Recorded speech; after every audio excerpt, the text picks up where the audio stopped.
Mesdames, Messieurs, permettez-moi évidemment de me faire en quelque sorte à présent le porte-parole. C'est mon rôle d'un certain nombre de questions que l'on voudrait pouvoir vous adresser.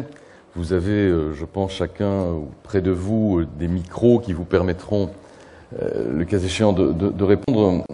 Monsieur Herbault, vous représentez ici le commissaire Barnier.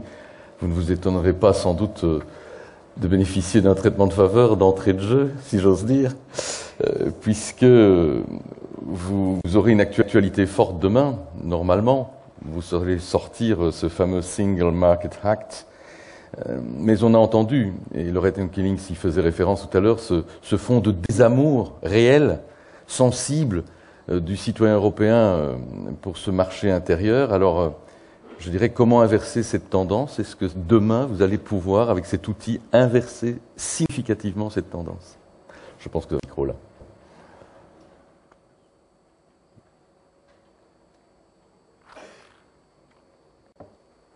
Hop, je vous...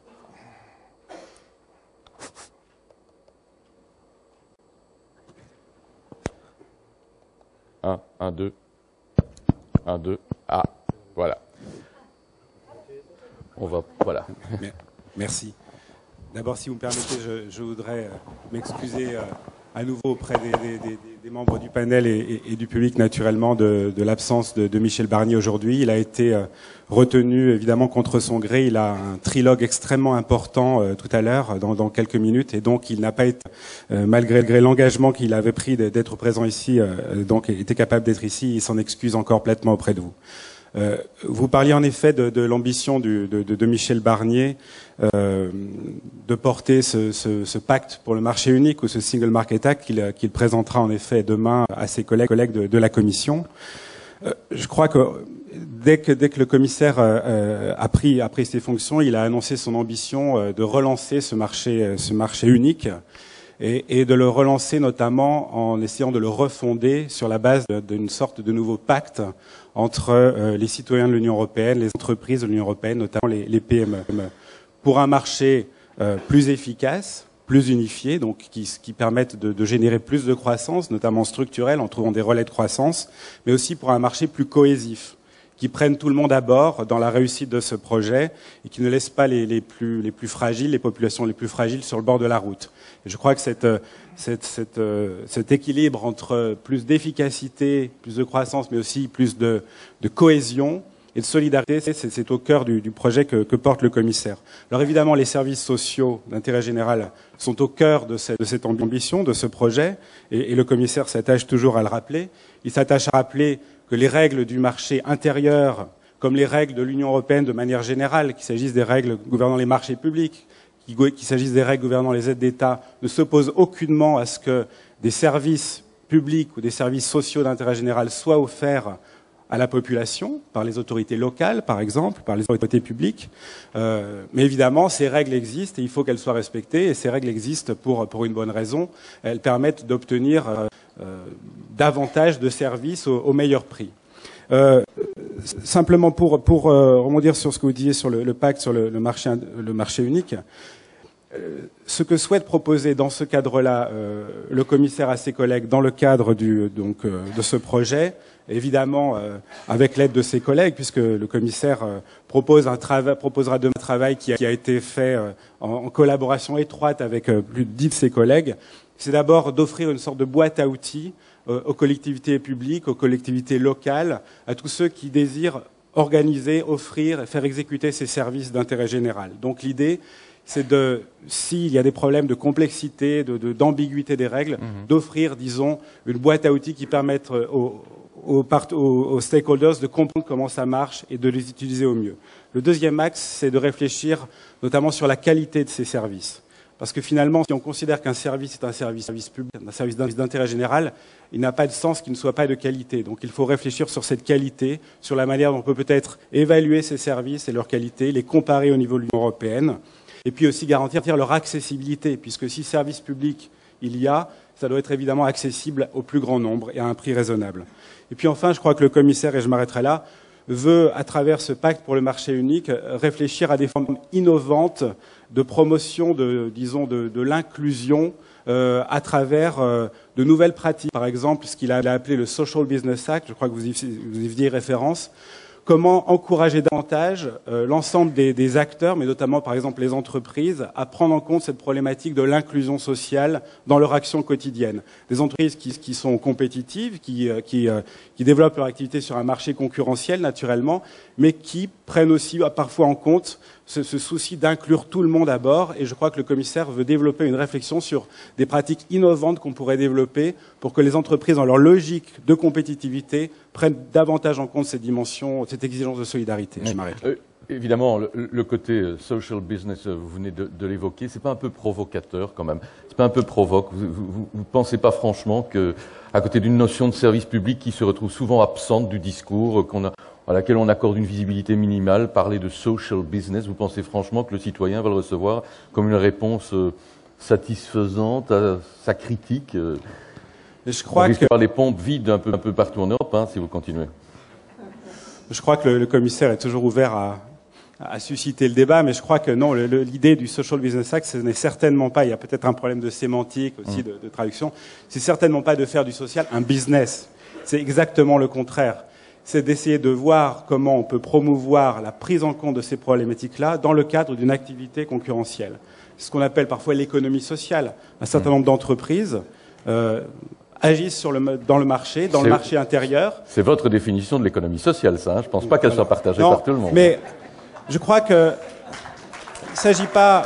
L'objectif du commissaire n'est pas d'opposer des modèles ou de considérer qu'il n'y a qu'un modèle, disons, d'économie sociale qui serait hors du marché. L'idée, justement, c'est de dire est-ce qu'on peut trouver des façons d'encourager précisément les entreprises qui agissent de manière compétitive sur le marché pour davantage assumer cette responsabilité citoyenne qui est la leur, en les encourageant, et là il faut y réfléchir, à la meilleure manière donc de prendre en compte, d'inclure dans leur projet d'entreprise, les populations les plus fragiles, les personnes souffrant par exemple de handicap ou des personnes qui ont été fragilisées par la vie. Comment est-ce qu'on peut encourager les entreprises à prendre en compte cette richesse et non pas à laisser ces gens au bord de la route en disant il faut être uniquement compétitif et donc on va toujours ignorer des gens qui pourtant ont quelque chose à apporter à l'entreprise et donc il faut que ces personnes-là puissent participer à ce projet, y compris dans sa dimension concurrentielle. Merci Monsieur Arbeau. Je ne vais pas à ce stade-ci vous torturer plus, on y reviendra peut-être tout à l'heure.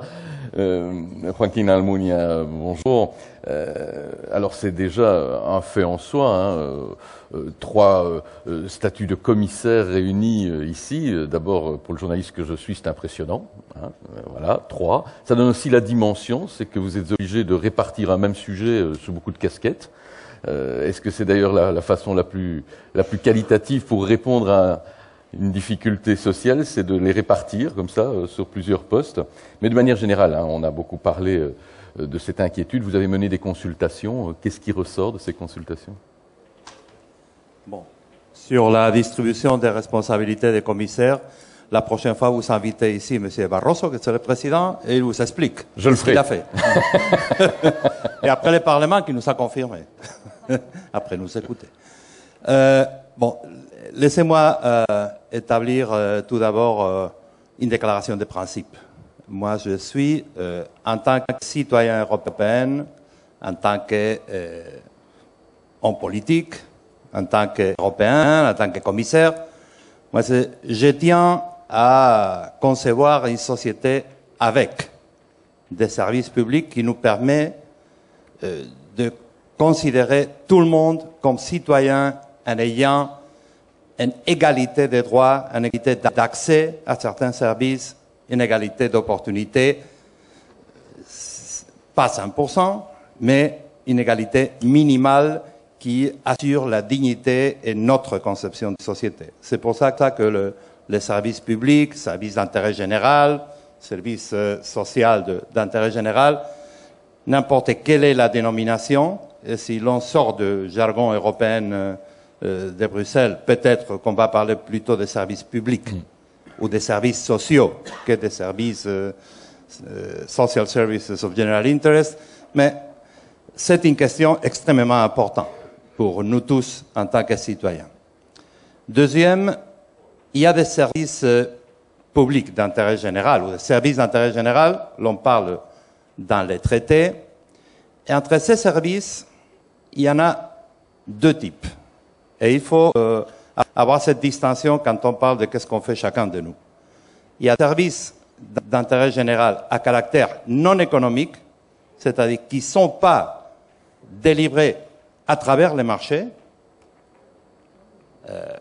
un hôpital public, où les citoyens en tant que tels accèdent. Ce n'est pas un service économique d'intérêt général, c'est un service social, de santé. C'est important que vous le souligniez. C'est très important de faire la distinction et c'est très difficile d'établir la ligne de distinction. Et là, il faut travailler. Il faut travailler parce qu'on n'a pas encore établi clairement la ligne, même pas dans les traités. Laissez-moi parler des services économiques d'intérêt général qui peuvent être organisés sur une activité à caractère social. Par exemple, l'attention ou la protection des personnes âgées faite à travers des entreprises d'économie sociale ou d'économie privée en tant que telles qui se présentent à un concours et gagnent le concours qui a été organisé par une autorité locale ou une autorité régionale ou fédérale, et ils sont ceux qui sont responsables de prêter ces services. S'il y a la nature économique, s'il y a les marchés qui jouent un rôle, là c'est le commissaire à la concurrence qui doit parler. Je parle maintenant comme commissaire à la concurrence. Il y a dans les traités l'article 106, qui était déjà avec un autre numéro dans l'ancien traité, qui dit la Commission est responsable d'assurer que ces services économiques d'intérêt général sont délivrés aux citoyens et il faut voir quel est le volet aide d'État. Mais la Commission doit toujours assurer que le service est prêté. Quelles sont les règles pour analyser la question aide d'État dans les services économiques d'intérêt général? Ça, c'est le paquet Monti-Cruz, qui a été adopté en 2005. On a engagé une révision de ce paquet. On a lancé une consultation. La consultation est finie le 10 septembre cette année. On est en train d'analyser les réponses. On a reçu pas mal de réponses. Je dois dire, 2/3 des réponses procèdent seulement des 3 pays européens. L'Allemagne, la France et la Belgique. Ça, c'est pas étonnant non plus. Je suis étonné. Moi, je suis étonné. Pourquoi les restes des Européens ne s'en occupent pas de la même façon pour participer à l'amélioration de la façon où nous devons analyser les aides d'État par rapport aux services d'intérêt général à nature économique? C'est une question qu'il faudra pousser.